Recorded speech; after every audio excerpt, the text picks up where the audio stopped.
Hi, my name is Shawn Stout, and my new book is The Impossible Destiny of Cutie Grackle. It comes out on May 31st, and I'm going to read the first chapter. Chapter 1. The birds were following me, which was a very irregular thing, even for me. My life was full of the kinds of things people might call irregular, but up until then, not one of them had to do with birds. I knew it could only mean one thing. Either I stunk of worms, or something bad was fixing to happen. In my heart of hearts, I was really hoping for worms. I was sitting in the front seat of Toot Jefferson's old pickup truck, watching the trees fly by the window, when I spotted the birds for the third time that morning. They were ravens, 5 of them. One of these days, I'm going to take me a tropical vacation, said Toot, when I get lucky. When will that be? I asked, sniffing my bare arm and trying to remember the last time I washed. Oh, I don't know the particulars, she said, but one of these days my ship will come in, believe you me. I stuck my head out of the window to get a better look at the birds. The warm June wind tickled my face. They were doing a pretty fine job of keeping up with us, those birds. Although, considering how tender-footed Toot was with the gas pedal, it couldn't have been awful hard. But there aren't any ports in West Virginia, I said, leaning back inside the truck.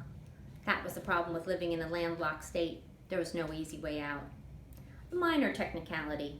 Toot was gripping the top of the steering wheel with both hands. Each of her plump fingers was outfitted with a ring, which she clacked against the wheel.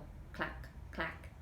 I read about a woman who woke up one morning with the firmly held belief that she would win the lottery, even though she had never gambled before in all her life, Toot said. So she bought herself a ticket. And the next thing she knew, she was a super mega jackpot winner and on the front page of all the papers. Now she owns a chain of islands. Not just one island, a whole chain. Can you believe such a thing? I nodded. I believed in most impossible things. Toot steered her old truck over the dips in the gravel road down the mountain. Her dyed curls, the color of a chili pepper, swept her chin. The road to the nearest town, Gypsum, was steep, and Toot badgered the brake the whole way. Toot Jefferson worked in the cafeteria at Vera B. Marigold Elementary, where I had just finished 5th grade. Toot saw it as her own personal concern to look in on me, especially during the summer, and once a month she drove me down to Gypsum's No Hungry Food Pantry, where I could get food for myself and for my Uncle Horace. Do you see those birds behind us? I said, looking out the window again. Birds? Toot adjusted her rearview mirror.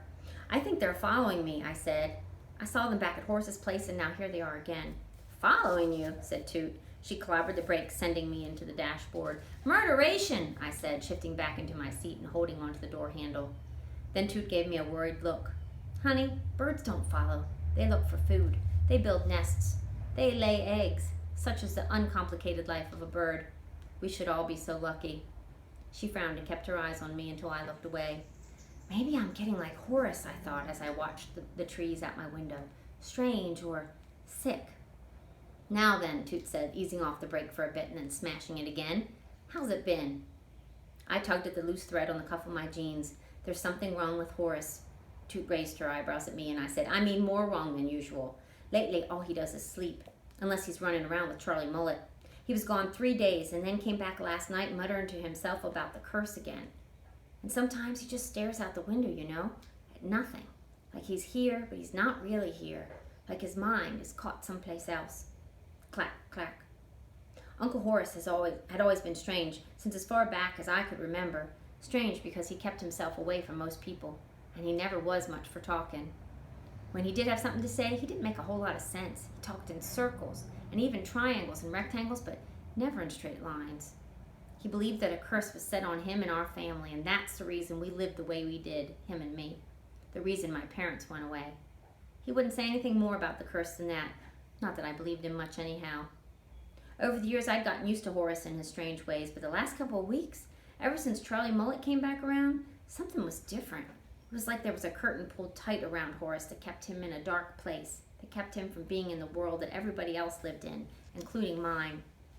I don't mean that, old Horace, said Toot, shaking her head. I mean you, sugar. How's it been? Clack, clack. Oh, fine. The words came out as thin as toilet paper. Still, I nodded, smiled, and hoped Toot would believe they were true. Nothing good would come from Toot worrying any more than she already did. One day, you'll see, she said, taking her foot off the brake and letting the truck catch some speed. Your life's going to change in a heartbeat, just that quick. Toot said that a lot, but it couldn't happen quick enough for me. I looked in the truck's side mirror. The ravens were still there. We hit a deep pothole. I bobbed in my seat and the coil springs underneath me sproined. Toot pushed up her purple glasses and rubbed at the deep lines in her forehead, smoothing them. Sugar, I've got to tell you something. I'm going away for a little while. Clack, clack.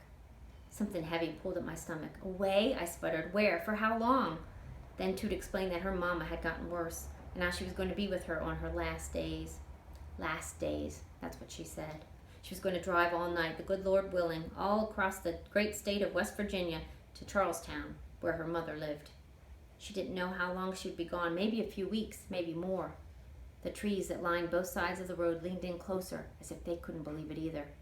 I wrapped the loose thread from my jeans right around my finger, like I was holding on to the world and trying to steer it around a bend. Can I come with you? You know I would bring you along if I could, answered Toot. She tramped on the brakes again. I don't think Horace would like it. We could ask him, I said. Toot shook her head. It's not only that, Sugar. My mama, she's so sick. Her voice grew smaller. She's about to leave this world, and the manner in which she's going to do that may not be something you want to see. I didn't want to see anybody leave this world, but the problem was, I also didn't want Toot to leave mine. The wind untucked my hair from behind my ear. Toot reached over and put it back into place. You know, if I had my druthers, the way things are for you right now, well, that's not the way things would be. I let go of the thread. Would be. It was an idea so big I couldn't see its edges, and nothing was too impossible to fit inside. Like waking up one day and just like that, finding that everything was different, easier. We were quiet for a long time.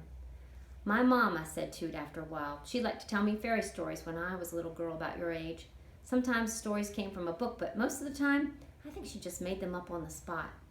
But before she got going with the story, she always told me to keep my eye on the luminaries. What are luminaries? That's the same thing I asked her, said Toot. She told me that luminaries are the bright ones, the ones who look into the belly of the dark forest and see a way through when nobody else can. By the end, some of them even make it to the highfalutin castle, and you, Cutie Grackle, you've got the makings of a luminary.